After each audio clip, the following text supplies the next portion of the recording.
ॐ भद्रं कर्णेभिः शृणुयामदेवाः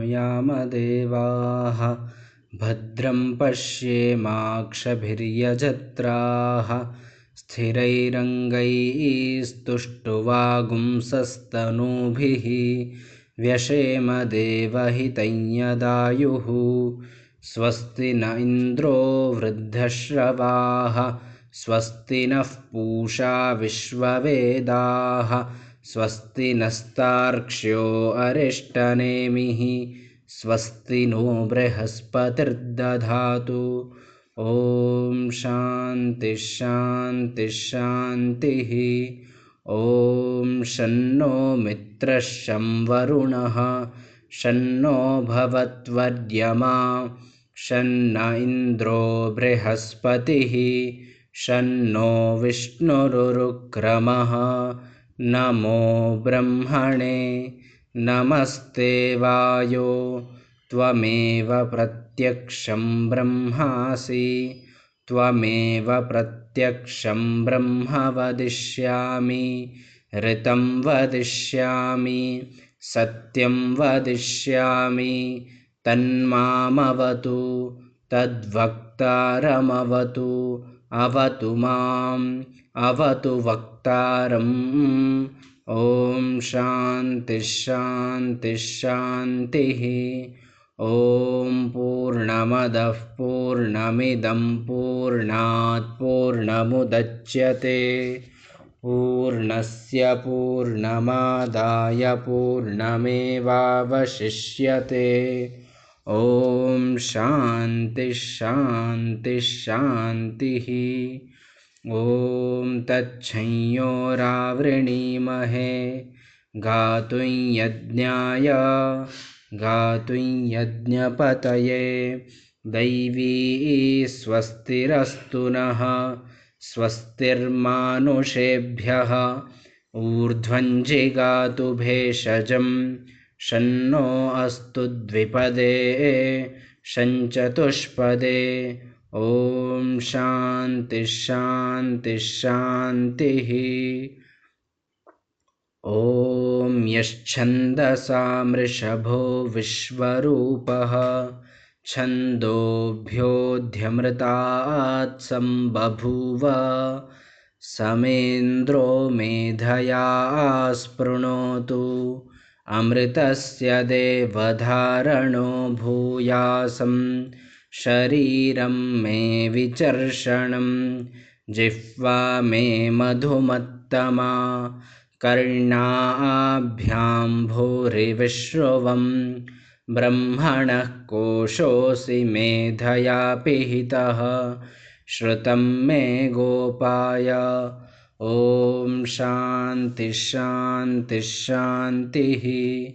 ॐ वाङ्मे मनसि प्रतिष्ठिता मनो मे वाचि प्रतिष्ठितम् आविराविर्मयेधि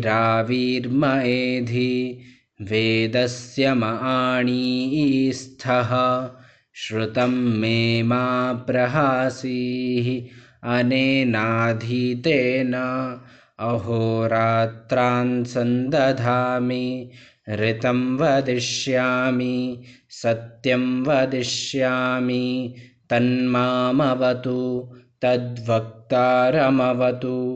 अवतु माम् अवतु वक्तारमवतु वक्तारम्।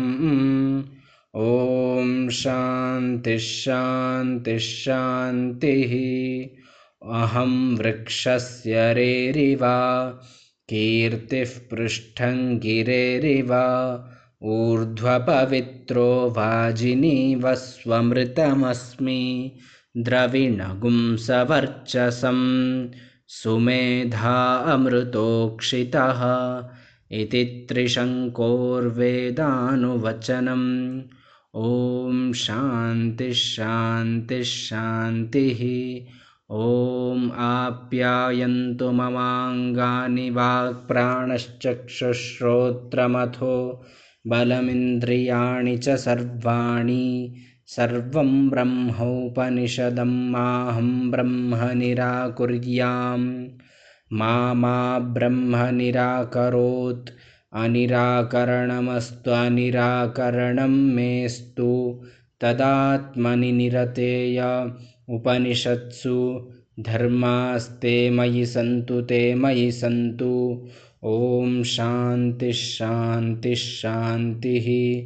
ॐ नमो ब्रह्मणे नमो अस्त्वग्नये नमः पृथिव्यै नम ओषधीभ्यः नमो वाचे नमो वाचस्पतये नमो विष्णवे बृहते करोमि। ॐ शान्तिः शान्तिः शान्तिः।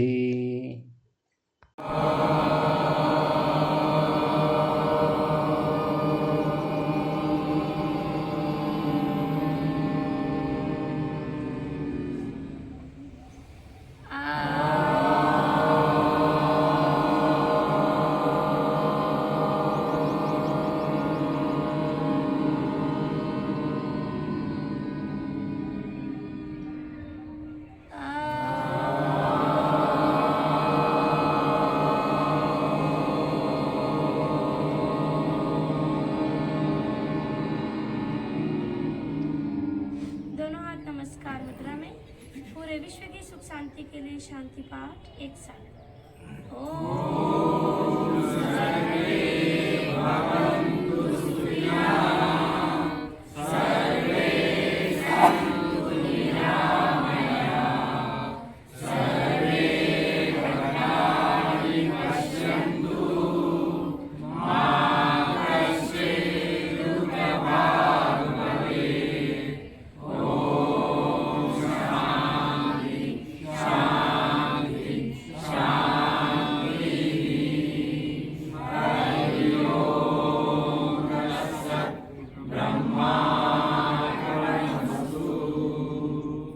धरती माँ को नमन। दोनों हथेलियों को आपस में घर्षण करेंगे। गर्माहट को अपनी आंखों पे रखें और धीरे से अपनी आंखें खोलेंगे। दोनों हथेली के बीच चंद्र के दर्शन करने के लिए हाथ